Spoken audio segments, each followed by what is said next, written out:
Hi, my name is Joe Minicozy. I'm the principal of Urban3 based in Asheville, North Carolina. And we were hired by Athens-Clarke County to do an economic analysis of your community. And here's the show that we presented. The work that we do focuses on economic analysis of cities, creating visuals like this display that you see here of Auckland, New Zealand. Uh, but really, to get to the essence of why we do this work, I'm going to start a little bit with our history. I used to work for Public Interest Projects, which was created by Julian Price. And Public Interest Projects is a real estate development company where we used Julian's uh, contributed $15 million into a revolving fund where 75% of that works on buildings, 25% of that went to businesses. The time was a direct opposite. We would do things like find an old building in Asheville and fix it up and make apartments and a bookstore in this case.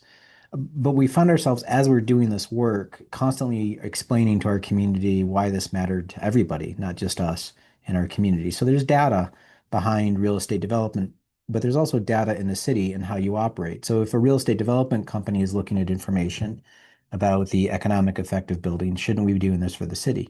And the reason is that the city is incorporated. So um, if you look up the dictionary definition of incorporate, it says to constitute a company, a city or other organization is a legal corporation. So uh, Asheville is incorporated, my county is incorporated, my state is incorporated, and so is our country.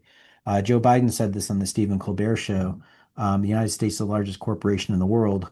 And I'm such a nerd, I looked it up. So at the bottom of that slide is the code that lists our communities as our government is a legal corporation. So by law, my city is, I think, or by value, my city is about $14 billion of value, which is about seven times the value of Ted Turner. So does Ted Turner just look at Facebook to make decisions? Of course not. Ted Turner is looking at information and data as well as the Facebook information. So my city at Fort is 45 square miles, but that's all that it can be because my city can't annex land. In the state of North Carolina, we're the only city that can't. But this is true of Athens-Clarke County. Clarke County can't take the next county down around it. So the land you have is critically important. Those acres are what you have. So you should understand the productivity of those acres. So when a farmer looks at land, a farmer is making economic calculus of the crop yield per acre, the labor per acre, things like that. So if we're to do the same with one of our buildings, and here's a building where we did retail at the ground floor, office on the second floor, and residential above that. Now, we wouldn't have done this if it wasn't for the investment that the city did in the streetscape. So thank you, city, for the garbage can, the bike rack, two benches, and a street tree. We took the taxable value from 300,000 to 11 million in value, which represents a 3,500% increase in taxes. So that's taxes the community gets. So go out and buy 3,500% more garbage cans, or bike racks or whatever.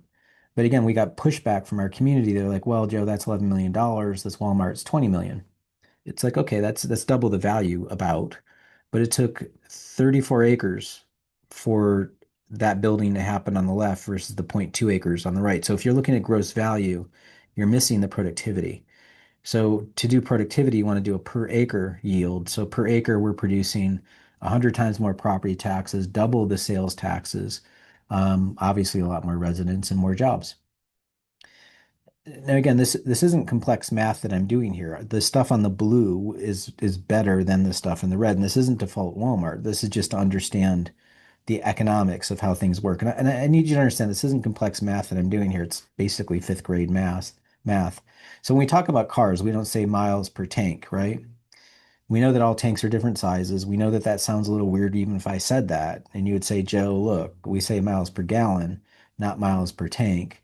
And we'd all should be driving BMW Setas at 70 miles per gallon. So that's the most efficient vehicle on this page. So if we're doing this for a $3 to $4 commodity of gasoline per unit, we should be doing it for a 40,000 to $1 million commodity called land. By the way, we've done this across the country. I think this is a data set of 60 different cities kind of pushed together. For every dollar of county taxes somebody's paying in county single family per acre to the county, their brother or sister in the city is paying about 5 times that. The Walmart's at $6, the mall's at 9. But as soon as you get to a two-story building on Main Street, you start to see how it starts to shoot up. Basically, as you stack those stories, you're stacking your dollar bills. This is true in Durham, North Carolina, Dallas, or Driggs, Idaho. It's just this is true of economics. Now, I'd argue that people don't see this. For one, we're not conversant in real estate economics. A lot of people just don't talk about it that way. But it's also not visualized in a way that you could see it. So if I can visualize your brain with your creative thought process in green versus your brainstem activity in blue, can I do an economic MRI of your county? So talk about my county for a second. So this is my county. You can see 460 square miles. In gray, we have the Blue Ridge Parkway comes through our county, so we have a lot of parkland in Mount Mitchell and Pisgah. So those areas are $0. No taxes come out of that property. Green is low value, purple is high value. And you can see the Biltmore estate, super valuable. It's $100 million property for that one house, which is kind of crazy. But to be fair, who's got a 180,000 square foot house sitting on 8,000 acres of land? So this is like the biggest gas tank you could possibly imagine. It doesn't tell you its productivity. So rather than total value, here's value per acre, and then here it is in 3D. So we can see the mountain of value that comes out of downtown Asheville standing up as a big purple collection of spikes. That shows you the potency of our downtown countywide. So in defense of my friends that live out in Fairview that think they're paying a lot of taxes to the county, it's insignificant compared to what the downtown is producing. So this is about communicating that data. Also, you can see the little town of Black Mountain just east of at the eastern end of the county. Its little downtown is popping up too, and that's a village of 13,000 people. So we can see that data. You can see the productivity writ large across the county. So how does this work with you all? Stepping in, the first thing we have to do is look at your tax system. This is a chart that we made of all of the taxes across the country. Different states operate differently. In Georgia, the majority of local taxes is coming out of the property tax. You're getting some sales tax, and a little bit of state transference, usually money that comes back from the state. If you're in Ohio, that dark blue is income tax at a local level. But this is how Georgia operates. And your tax dollar gets split with the school system. The school system gets more than what your government is getting. Um, it is 6-4 ratio of tax split. How that works from a taxable standpoint, your appraised value, in Georgia, you only tax 40% of your value to get your assessed value. And then from that, you're going to remove your exemptions, homeowner exemption, disabled veterans, things like that to get your taxable value.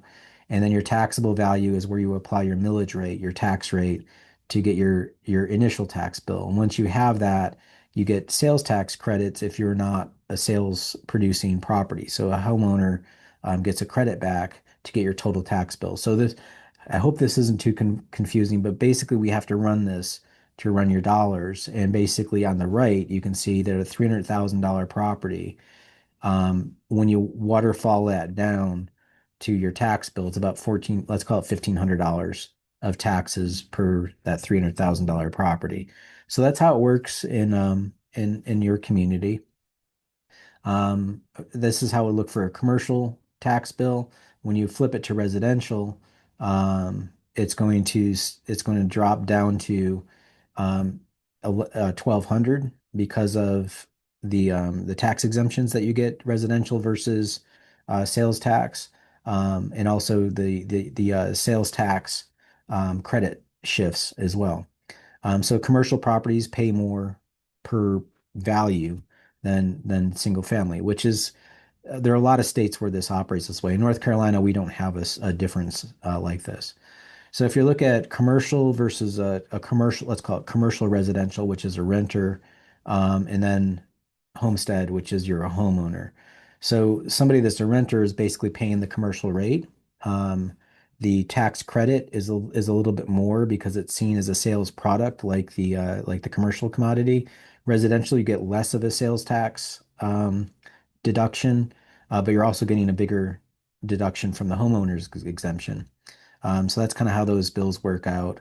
with a sales tax credit. So if you're just looking at the total tax bill, this is what you're looking at for the three properties, and renters pay the commercial tax rate basically. So for low income homeowners, um, in Georgia, low income starts at around 62,000 of household income. This is how that chart works as well. And you can see the suppression over time, where basically the low income homestead it's capped at a lower value of growth across the market. There's basically a fair market freeze. You can go ahead and hit pause so you can look at this chart. I'm going to keep moving forward because we have a lot to cover here, but the frozen value starts at 100,000. Also, last year, you all in the last election, Georgia adopted a sales cap, a sales ta sorry, a income, a property value tax cap, which we could all thank California. They were the first ones to do it in 1978, spread across the country to many states. Florida did theirs in 1995. Y'all did yours last year in 2024. But basically, the way the cap works is it arrests the value and the value growth over time. So a property valued um, at this rate in 2024. As it goes forward in time, there's a cap uh, that's you can only grow up at 3% in value over time. So it's sort of a discount in against the larger growth in taxes over time. You're not as bad as other states on that cap. And again, this is was voted for by the community of by your state and citizens to do this. Florida kind of gets a little bit more different. So I just want to use this just to show you of a little bit more zany policy. Citizens, when asked to get a tax break, will vote for it, but we have to understand the consequences of that vote. So let's just use Florida as an example. So commercial is allowed to go up 10% of growth, and residential is restricted to 3% or PMI or CPI, which is ever lower of the two. So we'll give you an example of that. But just looking at those numbers, if you divide 3 into 10, that's three times. So commercial is at three times the growth rate of residential. This is a great chart that we pulled from Brevard County, Florida. But in blue is the value in the marketplace of what was going on with real estate before in the run up to the recession. In red is how they were capped down. So the taxpayers are paying on the red rate, even though the market is at the blue rate.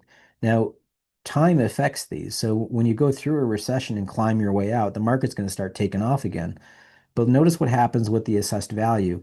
It craters as well, but then its ability to climb out is restricted. It's throttled back to that CPI or 3%. Now, if you look at what just happened in 2022 as an example, we had an inflation rate. We all talked about inflation accelerating at 7%, but by policy, the state's basically like, well, you're not going to do 7%. We're going to restrict you back to 3%. So do other forms of government finance follow that? If you look at the price of asphalt over the last 10 years, it was not following that cap rate. So be mindful of what we wish for. If you look at asphalt just in one year from 2021 to 2022, it went up 30%.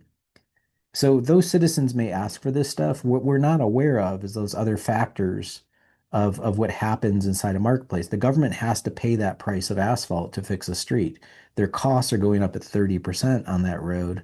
Meanwhile, they're restricted and throttled back to 3% or CPI, which is ever lower of the two. So I'm just using this example. Again, y'all aren't that bad, but just as a more of a civic awareness to understand that. So from your budget standpoint, on the left is your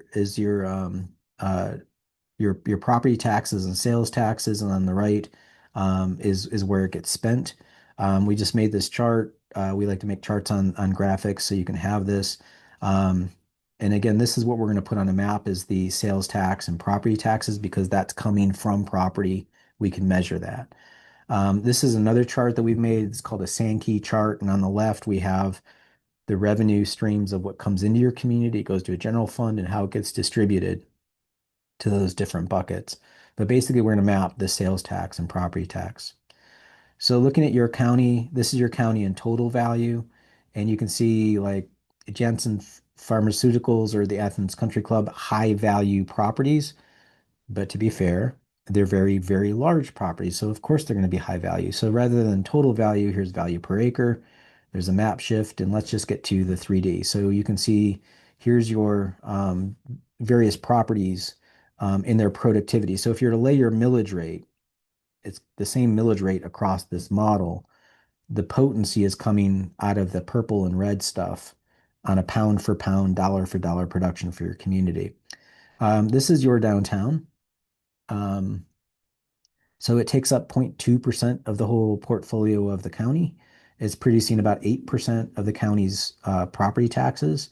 So as a ratio of physical footprint to financial footprint, that's a 1 to 39 ratio of productivity. So it's a very, very potent downtown. My downtown here in Asheville is about a 1 to 9 or 1 to 10 ratio. So you're way outperforming my downtown. This is really kind of stunning. That downtown, however, is about 56% non-taxable. This is something to be mindful of. This is your most productive garden.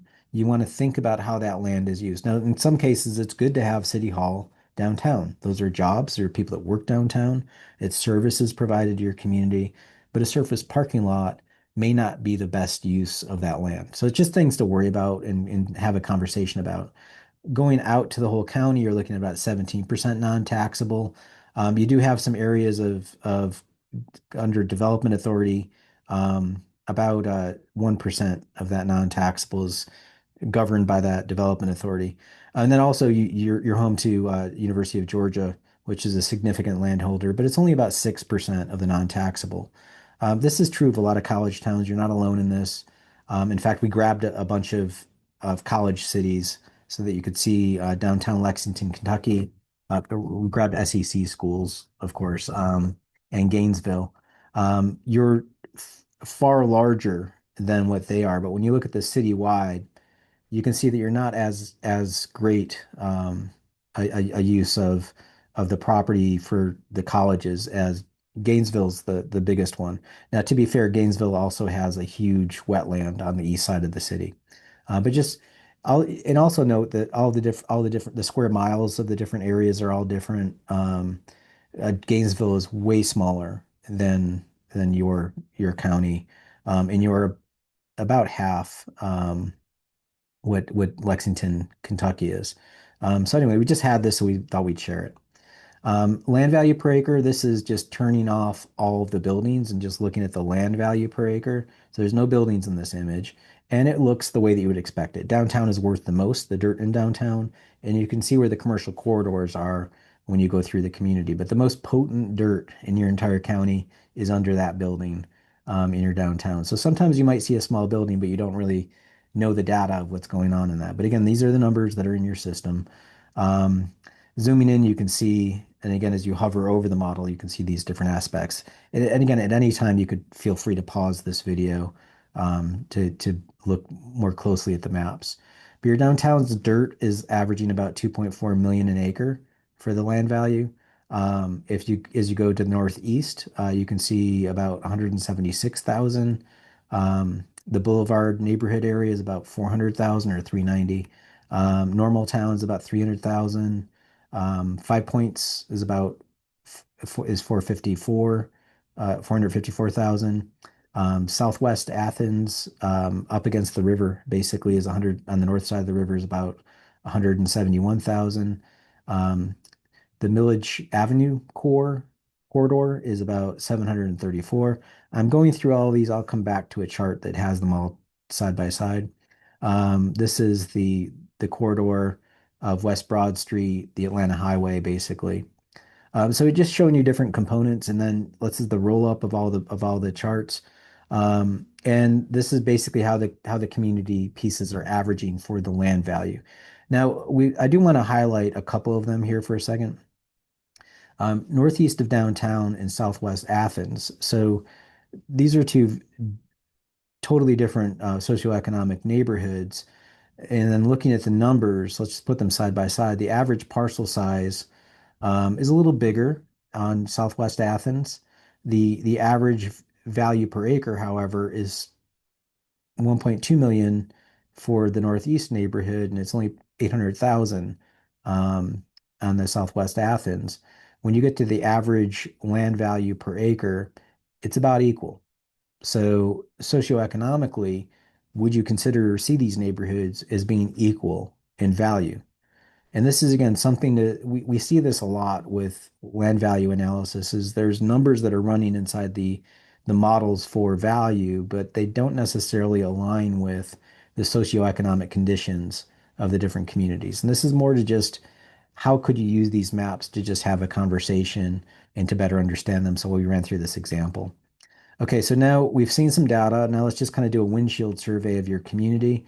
Um, we couldn't resist keying some of your values from green to purple. We're going to hit the red one with we'll give an UGA for certain properties. We've got some Vince Dooley camellias for other properties. And then when you get into purple, Kirby's going to jump for us. We couldn't resist making it local. But anyway, well below that range, down in the green range, is the Walmarts. Your Walmarts are averaging about 500,000. If you notice on the bottom of the slide, we're going to keep that going forward um, for all the slides as a marker. Your residential properties, we have three different types of residentials. Your conventional single family detached. Y'all have some examples of missing middle of gentle density and medium density. And then you also have examples of the higher density stuff that you would find typically in your downtown. A lot of communities are missing that missing middle, which is why it has that name from Opticos Studios in California. But it's a term of art for a type of building that's basically been zoned out of existence, but you all have some. But here's your single family detached, running anywhere from $200,000 an acre to 3.2 million in the lower right. Again, I'm going to keep going through these. You can pause at any point. This is your missing middle stuff. Again, starting at 200,000, going to 1.8 million. So you're going to get your duplexes, stuff that looks residential, but it's of higher density. Um, Other examples of townhouses going from 2.2 million to about 8 million an acre. Again, single family product, just a different form.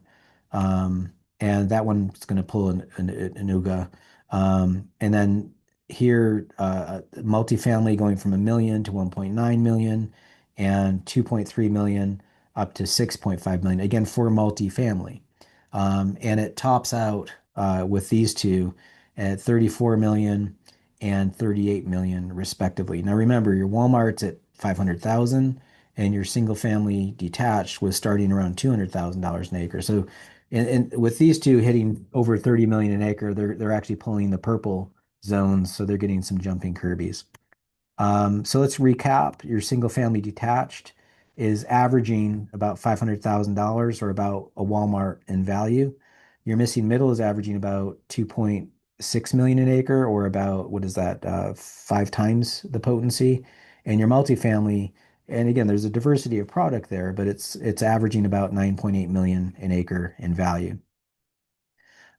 So just to kind of drill into a couple of examples, or just show you like how to spot these anomalies or to think about things a little differently. We grabbed a property on Leiden Ave, and then we went ahead and grabbed Kirby Smart's house. I know it's for sale, but this is how they show up in the model. Um, he's currently on the market for 4.2 million. Now, whether he gets it, I don't know. It is what it is. But here's the land consumed. So he's got a much larger parcel at about almost 2 acres versus that little house on a tenth of an acre. Now you may drive by that little house and not think anything of it. It's just a little house, but it's a highly potent little house. So the total market value, it's only a $640,000 house, while Kirby's house has a current market value of 3.1 million. So put aside that he's asking for more, he's got the right to do that. This is how it's actually valued. Now, when you look at the value per acre, however, it's significantly different. Where that house on the left is way more potent than Kirby's house. And this isn't to pick on Kirby. I'm just using this as an example. We do this in every community. We always grab somebody who's a celebrity or some form of status in the community just to show their house versus other folks. But I want the takeaway here to understand the potency in little buildings and the density that you get out of it. Conversely, the more land you consume and blow through, the bigger the discount. So those are the residential products and some commercial housing. Now we're getting into commercial like boxes. Your Georgia Square Mall is at 300,000, so it's actually less potent than a Walmart. Um, these are some box strip malls and boxes anywhere from 600,000 to 2 million. Um, and then you get into these commercial products, you're looking at 1.4 million to Tattoo Tomorrow is now at Vince Dooley Camellia at 10 million an acre. This is again, it's just a small little commercial building, but because it takes up the majority of its site with commercial product and building and has no parking, you get a lot of potency out of it. So basically, potency comes from its density. And here's a strip along Main Street, anywhere from 16 million to 26 million. And again, these are just 1 and 2 story buildings, incredibly potent. You don't have to be a big building to be potent. Highlighting a couple of examples comparing Normal Town to Five Points. We wanted to go outside of the downtown to older parts of the community that have that mixed commercial residential environment, that kind of symbiotic relationship between the commercial core and the neighborhoods around it. And just to show you the examples of it. So these are a couple of examples in the model, first starting with Normal Town. Again, some examples between 1.7 million to 3 million in potency for these little buildings. Again, remember the Walmart's 500,000 an acre. Here are some examples going from 2.3 million all the way up to 9 million. And note that the $9 million property, 9 million per acre, is actually smaller or lower height than normal hardware, which is 2 stories and less potent. Again, this is just showing you the value of buildings over time, where they are when they were rehabbed, but also the potency based on how much footprint that takes on the property. Going over to Five Points now, and you can kind of see from the map that Five Points has more potent buildings to it. Again, think of these as just bar charts on a map. Here are some examples going from they're starting around 2.4 million now up to 3.4 million.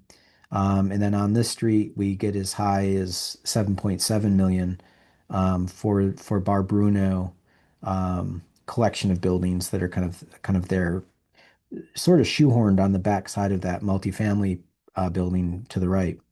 And then going up to all the way up to $11 million for the independent baking company. But also note Slater's at 9 million an acre for property for its value. One of the things to kind of catch here is if you look at the Kelly's Jamaican Food, it's got a surface parking lot, so that's going to dilute the value of the property versus Slater's, which is pretty much 100% building sitting on its entire property. So a lesson here is that productivity comes from density. The more building you put on a site, obviously, the more value it's going to get. Going from single-use commercial to mixed uses, when you start mixing it up, it starts to get potent real quick. Your Bottle Works is at 11 million, all the way to Cotton Exchange at 2.20, let's call it 22 million. Um, 26, you're in the 40 millions on the bottom. Those are getting jumping Kirby ranges.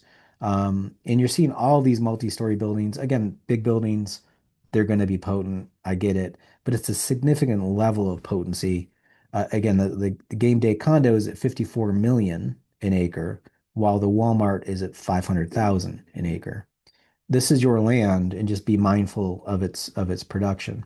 The most potent building, the top of your model in your community is it. This is the most potent building in your community. It's 67.6 million an acre. So Kirby's going to jump for that one. So just to recap, countywide, your commercial is pulling about the average of a Walmart at 500,000. Your Main Street commercials averaging 21 million. Your mixed use as a portfolio in your community is averaging close to 30. Okay, so these are just an examples of the typologies of how they're used, but let's kind of dig a little deeper in the buildings that have been in your community forever. So a typical Walmart is going to last about 20 years, maybe 25 years. These buildings weren't designed to last 25 years. They were designed with a much larger horizon. You've got buildings going back to the 1800s that are still in your portfolio producing wealth. Now, they always haven't been wonderful. They've had their down days, but they've had this ability to keep on regenerating wealth in your community. This one's 14.5 million an acre. Um, your Georgia Theater, many of you have had memories in this place, is pulling about 33 million an acre. And again, not only does it have rich cultural value, it represents your community, but it's also producing wealth for your community. Um, you have them in spades. I mean, this is a long section of this show. I think there's a horse in that picture on the bottom left. They had horse technology and they gave you this gift, 43 million an acre. Many of these buildings have survived your community, and you've done a great job repurposing them and producing value in your community. Jittery Joe's at 28 million, the place at 42 million, and the Fred at 43 million an acre. Again, memories, history, legacy, wealth for your community, as well as identity. So again, I'll just, you can freeze these slides at any point in time to see the potency that these buildings give you. So, we put these postcards in for a reason. Like, this is what we find value. We take pictures of these buildings because they represent who you are and what makes Athens different. But again, we just have to reaffirm that they produce wealth and value for your community and high potency of taxes. So this is just a recap. At the upper end here, these are the countywide averages of those typologies from single family or countywide commercial, which is less productive than single family, or about the same actually. Sorry, take that back. And then some samples of individual historic buildings and how they outperform and stretch well past that. You can go ahead and hit pause on this so that you can read through all the labels, but I'm going to continue on. So to compare some examples, just to kind of give an idea of land consumption, this is that little collection of buildings. What is that? 5 parcels on the left. That's its footprint at the same scale as your Walmart. So on the left, that's $6.2 million of value. And on the right, it's $6.2 million of value. So basically, those properties are equal, but they're not equal in size. So this is just a way of thinking about you have so much, you have only so much land to go around, and how you use it and its potency has a relationship to its revenue to your community. So what we learned here is density produces value, but also what's pretty obvious in this picture is that parking reduces the value. So we may ask for parking, we may even mandate it in our zoning code, but if you do that, you're actually discounting the land. So this is just you creating like a chart of what you use in your community. So you're 107 square miles. In black is your building footprint, gray is your roads, but notice how much parking you have. You actually have more parking than you have buildings, which is kind of wild. To give you a comparison, this is Eugene, Oregon. Again, college town, more people, way smaller community. So they've got a much more compact community. But notice the parking roads relationship. They have less parking than roads. And it's not that I'm using a European example here. This is another American city with a large college, state college in it. So just so you know, you've got a lot of parking. Um, so to recap on our I call these Brady Bunch slides, but it's basically making a chart out of the averages of your properties. So at the top row, you have residential, low density, medium density, high density. Middle row is commercial. Bottom row is mixed use. You can see the averages of each. You can pause if you want, or we can continue forward and put them on a chart. And you can see that as you get into the higher density stuff, and particularly the mixed use, you start to slide more to potency. Conversely, the less dense you make something, the less potent it is, which may be fine. That's your choice, but you also have to pay for the cost of infrastructure to go out there. And we'll get to that in a second. So just to recap, here's just showing you different properties and where they stand in your model. And before we get into the cost side, let's kind of just do a quick view of your zoning and how you use land. And again, this is something you may want to pause on, but on the right is your zoning map and how the properties are zoned. On the left is a chart of the ratios of how much of your land area is each. No magic number here. There's no real uniform analysis. We find with most cities, though, once you remove agricultural, single family is pretty much the largest footprint in most communities, and it's true here. It's about 30%. When you look at the value side, however, big footprint on single family. Actually, we'll look at agriculture. Really big footprint on agriculture, very, very low value because of agricultural exemptions. It traditionally is valued less. That's fine. But look at single family to commercial. Actually, let's kind of isolate them. This is just your looking at these land types. So single family takes up 29% of the area. It's producing 46% of the value. So that's like a 1.6 growth from 29 to 46. When you look at commercial, smaller footprint, but it jumps up to 24. So that's a 4 times growth. So it's much more potent punch pound for pound out of commercial than residential. When you get to mixed use, it's significantly more at 5.3. So what you see here is that the multifamily or mixed use, sorry, is super potent in land use. Coming in at number two is your commercial, and then your single family beyond that. Now to be fair, the commercial is valued higher within the tax system as well. Okay, sales tax. Before we get into analysis, I can't resist saying this. What I'm about to show you is illegal in the state of North Carolina. We're not allowed to look at this data at all, which is kind of wild. There are restrictions in your data, so we had to do some workarounds.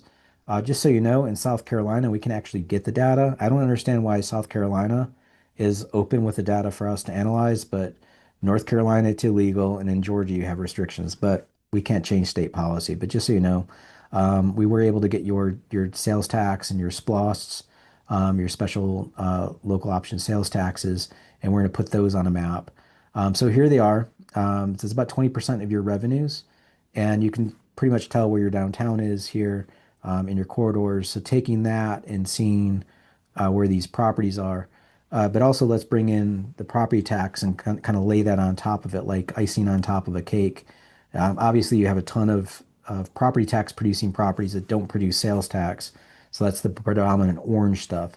Um, in the bar on the right, you can see how much more potency comes out of that sales tax, sales and use taxes than property tax across your whole revenue model.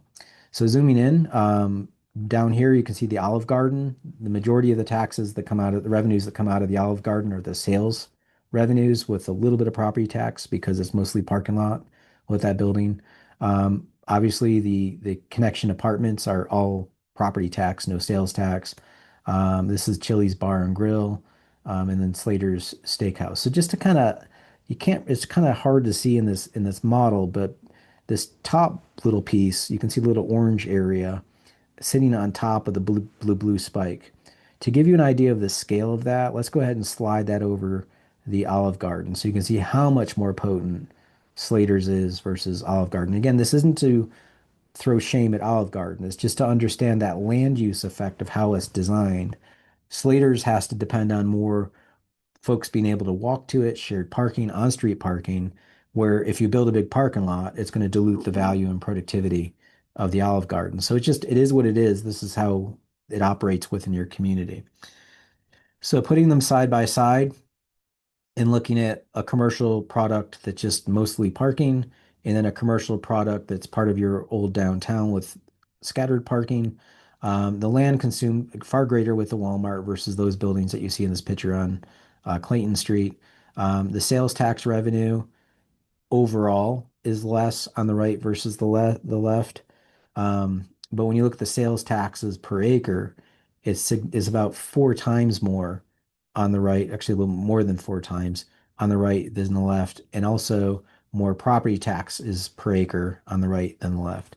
A couple of things to ask here is you can clearly see it's more potent and productive for you locally with your local revenue on the right and the blue versus the red.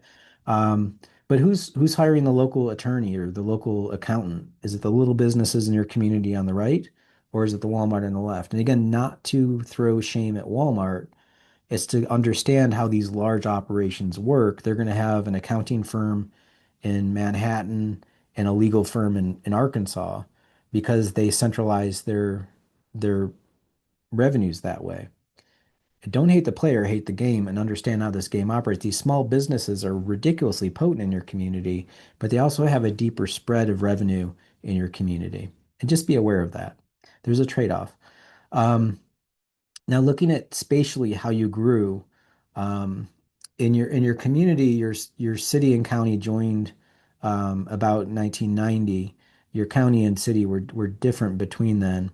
But you basically started as a certain area. A lot of Georgia cities start as a circle. You were no different. But here's your original community. In 1852, you're about 1 square mile of land area. And on the bottom is your population density. You got denser as you grew, and then you annexed more land, little pieces outside, about uh, 2/10 of a square mile. But somehow you got denser as you just added a little piece. You're basically backfilling people in your area. Then you did a significant annexation around the time of the Civil War, um, and uh, plummeted your population. You did actually lose population in the Civil War, but you also grew your area out, which diluted your density. Um, Around 1890s, early 1900s, you get outside the circle. You climb your density back up. You start to grow your people. You keep on growing. You're growing again in 19 up to the end of World War II. Your population declines a little bit. You lose some people to the war. And then after the war, you did a pretty big shift in your population, in your land area. You grabbed a lot more land area. You sort of lowered your level of density of people. So by 1980, you were about where you were in 1865 from a density standpoint. And then when you did the city county combine, you really added a lot of area to your community, but you also plummeted your density, which is fair. You added a lot more land area, so you're going to lose your density. Um, so that's kind of a land area analysis. Now to go what I talked about earlier, which is we've done your revenue, now let's look at your costs. There's this great quote from Jack Stack, who wrote the book, The Great Game of Business. A business should be run like an aquarium where everybody can see what's going on, what's going in, what's moving around, and what's coming out. So in our business, we talk with our staff about the cost of rent, the cost of insurance, a 401(k) plan.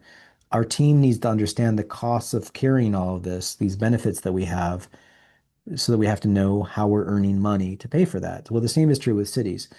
On the left is where your money comes in, and you need to know where it gets spent and where it goes to. So we're going to put the costs of your physical stuff, pipes, roads, stuff like that on a map, or pulling these utilities and your roads out so you can see it. So my land would be worth nothing until the city made a pipe and a road come to it. So here's all your pipes and roads. You can freeze this or pause this right now if you want to look at this. But basically, you can see there's different layers. There are different forms of network. You have enough stormwater to go from Athens to Spartanburg if you laid all your pipes end to end. Your water, or sorry, your sewer will get you to Richmond. Your water will get you to New York. So think of that. These systems don't fix themselves. They have to be repaired, maintained, and reconstructed. Your roads will get you all the way to Portland, Maine. A road lasts truly about 50 years. You can extend that by maintenance, but the road will have to have some reconstruction. The other thing that's weird to me about physical things like they're listed as assets. Now, in my world, my business is an asset, my delivery van and my building are an asset. I can sell you those products. It's sort of a little weird to me that a road is listed in municipal budgets as an asset because Athens can't sell their roads to Atlanta. So to us, that's a liability. We should see it as such. Your pipes, your water tower, just understand that that's a product that needs to be maintained in perpetuity. So the way that roads look, just to be kind of simple about it, I'm a developer. I build you a road. I give you the road. That road's got a life cycle.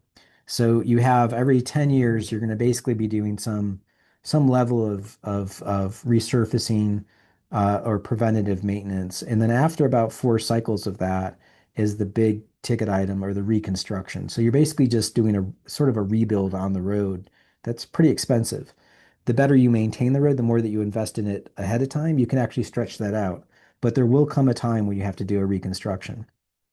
And then you get to start that cycle all over again. So just to make a joke about this, a road will last forever and you have to maintain it forever. So there are costs to that. So here's your transportation infrastructure, your road network. Right now, you're putting about 26 million into the operations and capital to fix that. You probably should be doing about closer to 47 to maintain it properly and have a proper reserve account for that infrastructure. You have a little bit less of a deficit when it comes to your water infrastructure. You're doing much better with your sewer, although there's a tiny $1 million deficit in there. And your stormwater is about a $2 million deficit. By far, your roads is the biggest, and this we see this a lot with communities. So when you look at the deficits, the biggest hurdle is going to be in your transportation system because they typically aren't treated the way that your sewer and water is with its own revenue stream and matching enterprise account. Something to consider going forward with your roads as well.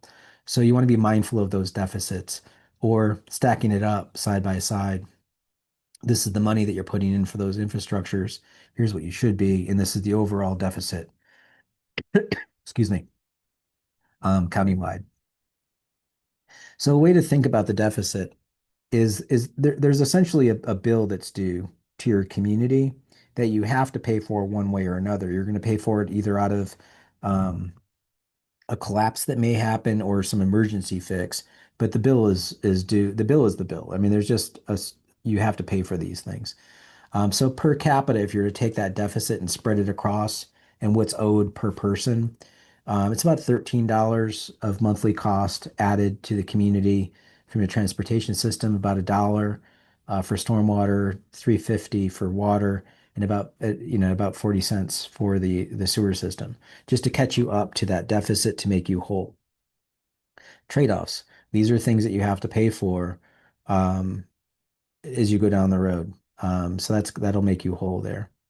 So going to your return on investment, now we can have here's your money sitting on the ground. We know where it's coming from, and we map it appropriately. So 361 million of revenue. We can do the same with your costs. We know where the roads are and where the pipes are. Here's what you should be spending. And again, it's not going to be equal across the model because there's different levels of infrastructure across the model, and what your full expense is.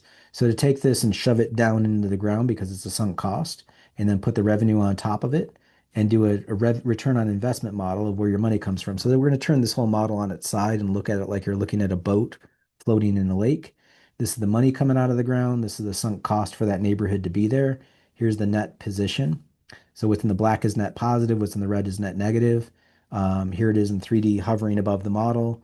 About 20% of your properties are net positive. There is a lesson here. You can actually make more of that. So be mindful of that. This is the bird's eye view. If you want to get under the model like you're a worm looking upward, you can see some properties are significantly more expensive than others. So we can highlight a few of them. And let's just focus on the poultry processing plant because it's one of the most significant um, uh, upside down properties. This isn't a judgment against that property. It's to understand that it consumes a tremendous amount of water for its facility. And again, that is a trade-off. You get jobs out of that, right? So this isn't to say that this is a bad thing. It's just write this down, understand the cost and consequences, and make sure that this is a good benefit for your community. It is indeed a good benefit to have jobs in your community, but it comes at a certain cost. That's all. So here's your model again from the top, and showing some properties that are significantly net positive, and where they stand per acre. Going back to a Brady Bunch on this and showing how they stand up. Again, I'm not going to pause. I'm just going to keep going. Here they all are from, again, residential, low, medium, high across the top, commercial, mixed use, and how they stack up. Again, you see mixed use and higher density residential standing up higher. This is no surprise. It's because of their density and also where you see the revenue difference at the front end. Now, at the lower end, you see them fall negative because they just don't have the revenue to keep up with their costs in residential and commercial. So just to put a density grade on them, the higher the density, the more potency, the more net positive it is above the negative line than what's negative. So this is a simple way of breaking it down of what you see in that model. This is it as a bar chart.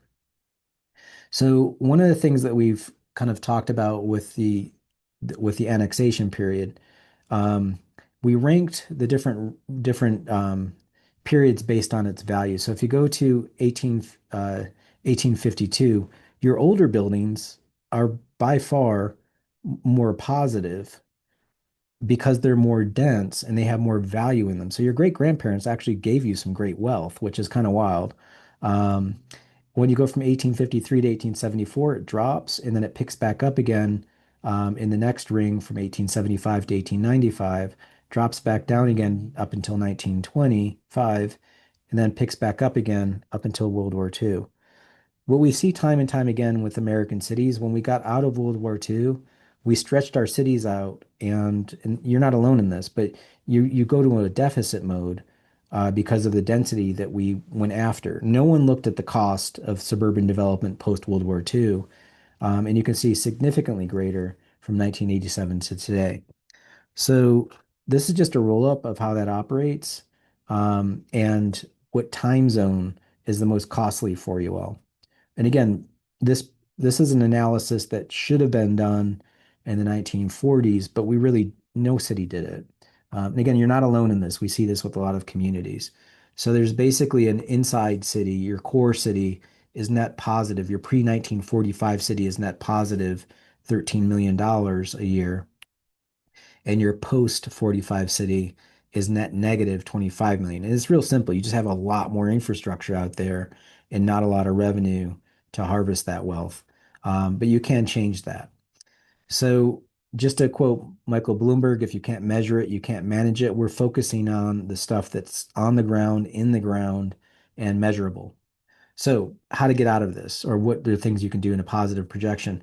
You have different ingredients. Think about making a cake. You have different land use ingredients. You've got low density, medium density, mixed use, and Main Street retail. These are all things that are in your community. You can choose to bake whatever cake you want out of these ingredients. This is your choice. Like you have flour, sugar, eggs, and water. Like you can mix it up differently to make different cakes. There are 7 projects here that we're going to walk through that we have the actual floor plans from your community of the layout of the developments. They're all different types of developments from mixed use at the tops, townhouses, retail, multifamily, higher mixed use and duplexes and townhouses. So I'm going to just show these on a map. The labels are here. If you can see them, we're going to go ahead and label them forward. So this is your current position and then a projected position with the different projects from the shops at Millage at A, the different Firefly properties, and then Willow Ridge Square is G. They're going to come up differently based on the potency of each of these projects. So now that we know the revenues that are coming out of them, taking them into the cost side and doing the same thing, they actually all show up net positive.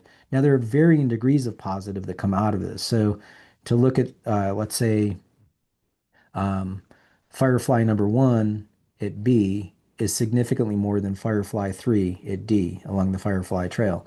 So, this will help you understand the trade-offs of potency and density and different land use patterns. Obviously, the more stuff I put on a site, if you look at like Firefly number two at C, way less than Firefly one. So it just, again, be mindful of that when a project comes in, you should weigh it in your community portfolio the same way. But looking at these projects as a portfolio, that's $3 million of net positive that you can gain with just that handful of projects. Um, I'm not going to go through this whole chart. You can pause this and read the numbers of the total taxable value production, as well as let's not forget we have to look at it per acre. So Firefly number one is the most potent at 177 million. Just doing townhouses at Firefly two is potent at 8.6 million net positive, but that's way less than Firefly number one.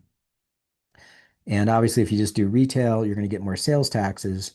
Is a little bit more potent than townhouses at 10 at Firefly number four. So here they are. You're with on coming in your model. Now remember your whole deficit is set is 12 million a year. Now we add in that 3 million of net positive. That brings your deficit down to 9 million. So you're actually working in the right direction when these projects get built and start to work in your cash flow. Okay, I've gone through a lot. Let me just recap what to do from here on out. Work with your regional partners. You're in partnership with the university. You're in this together. Work with them. There may be properties that you could work together on, but you're definitely tied together with your destiny, and you can avoid that. Know your cost and consequences, your development patterns, and how you choose to grow. Oops, has a direct effect on how you can grow your way out of this. And you just have to be honest about this. Remember that your infrastructure lasts forever. You can't escape the deficit. Now remember, I said 12 million was your operating when you run through the model. I have 29 million listed here. We can explain that.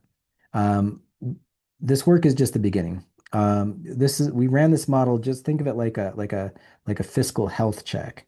You now have the data to understand when a building type comes in, what the net trade-off is going to be and the benefit for your community, but also the cost and consequences. So just use these.